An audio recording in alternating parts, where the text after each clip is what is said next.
Mencari arsitek itu sulit apabila kita akan membangun public building. Berbeda kebiasaan arsitek yang sering membangun mall dengan apartemen. Berbeda juga dengan mixed use building dibandingkan dengan office building. Semua punya keahlian masing-masing. Rumus membangun gedung publik adalah semurah-murahnya material, sehandal-handalnya mutu struktur, dan civil work-nya. Karena kurang dari 5 tahun harus ada hal yang dirubah. Baik fasadnya, ataupun lobbynya, atau diubah entrance-nya, dan lain sebagainya. Ini agar pelanggan tidak bosan dan melihat itu lagi. Akhirnya pilihan saya jatuh pada arsitek muda berusia 33 tahun dari Muats, Indonesia. Alasannya sederhana, mereka baru sekali mendesain hotel, baru 2 kali mendesain public building, namun 5 kali membangun rumah sakit. Mereka desain dan sudah berdiri. Kita semua tahu secara sistem rumah sakit punya standar gedung 1 level lebih tinggi dibandingkan hotel. Kalau penampilan mungkin hotel lebih mewah, namun masalah limbah, sistem udara, jalur listrik, emergency, air, dan lain sebagainya, rumah sakit lebih rumit. Jadi logikanya membangun rumah sakit kita pakai untuk membangun hotel. Tower hotel jadi ringan merancangnya karena hanya sebatas fungsi flow bisnis hotelnya. Urusan STP, WDP, listrik, water system, dan lain sebagainya sang arsitek jauh lebih paham karena urusan limbah rumah sakit jauh lebih rumit dibandingkan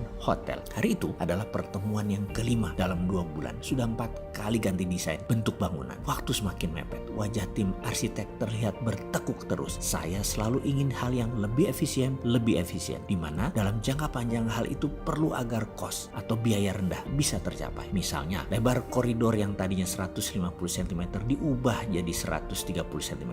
Bagi saya 20 cm kali panjang gedung kali tinggi tembok adalah uang. Lalu tadinya Eternit lalu diubah pakai beton expose. Itu untuk efisiensi. Lalu menambah luasan restoran, menambah ruangan meeting. Itu adalah fungsi bisnis. Setelah pertemuan kelima dan perubahan 4 kalinya atas bentuk dan fungsi, ternyata saya masih kurang puas karena luas bangunan masih terlalu besar. Saya ingin membangun 88 kamar, gedung 4 lantai sehingga tidak memerlukan standar gedung tinggi, cukup seperti membangun ruko pondasinya. Ruang meeting harus lebih dari 500 meter untuk 400 orang dan 3 ruang meeting kecil yang kapasitasnya 100 orang. Masing-masing harus tersedia. Selagi meeting ini tiba-tiba Babe masuk. Sang Babe datang memperhatikan sekilas presentasi dan komentar. Salah ini semua. Kami tersentak kaget. Kalian itu mau duit kan? Mau untung cepet kan? Mau yang pasti untung? Mau modal kecil? Mau low hanging fruit? Gampang dipetik tuh buah? Kalau mau itu semua yang kalian kerjakan, ini salah. Saya yang paling shock dengan komentar tersebut. Ruang meeting pun hening yang isinya tim arsitek dan tim manajemen saya. Tapi saya all ears. Telinga saya pasang. Saya pendengar yang baik dan saya sangat open mind. Menurut saya dia adalah orang yang sangat out of the box pemikirannya. Dimana saat itu dia datang ke kantor menanyakan apa yang sedang saya lakukan sehingga dia masuk ke ruang meeting itu. Tapi bagi saya dia masuk itu adalah bagian dari kehidupan kami yang sudah 30 tahun kami bermitra, berbisnis bareng dan menjadi mentor saya dia itu. Dia pun kemudian mengurai selama 15 menit apa yang dia maksud dengan salah dan bagaimana kalau dipakai strategi ini dan bagaimana